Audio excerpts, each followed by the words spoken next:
ఆట విడుపు కార్యక్రమం 3వ రోజుకి చేరింది. అప్డేట్ ఏంటో మనతో పాటు సత్యకుమార్ యాదవ్ ఉన్నారు. మినిస్టర్ సార్, ఎలా అనిపిస్తుంది సార్ ఆట విడుపు? అవునమ్మా, ఏదైనా ఎవరికైనా ఆట విడుపు ఇలాంటి క్రీడలు సాంస్కృతిక కార్యక్రమాలు ఉంటే ఎవరికైనా బాగా అనిపిస్తుంది.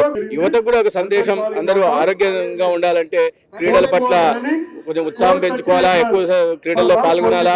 అదే విధంగా కొద్దిగా మానసిక అవకాశానికి కూడా యోగా ఇటువంటి వాటి చేయడం వల్ల వాళ్ళ చదువులో వాళ్ళ శారీరక దృఢతపై కాకుండా మానసికంగా కూడా సృజనాత్మక పెరిగి వారు చదువులో కూడా రాణించడానికి అవకాశం ఉంటుంది, ఆరోగ్యవంతంగా కూడా ఉండడానికి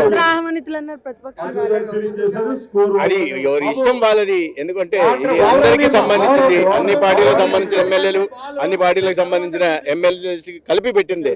దాంట్లో కొంతమంది పాల్గొంటున్నారు, వైఎస్ఆర్సీపీ నుంచి ఉంటున్న వాళ్ళు కూడా ఎమ్మెల్యేలు పాల్గొనట్లేదు. వారి కారణాలు వారికి ఉండొచ్చు, కానీ ప్రభుత్వం తరఫున ఇది అందరి కోసం నిర్వహిస్తున్నది. నేను క్రికెట్, బ్యాడ్మింటన్ ఆడుతున్నాను.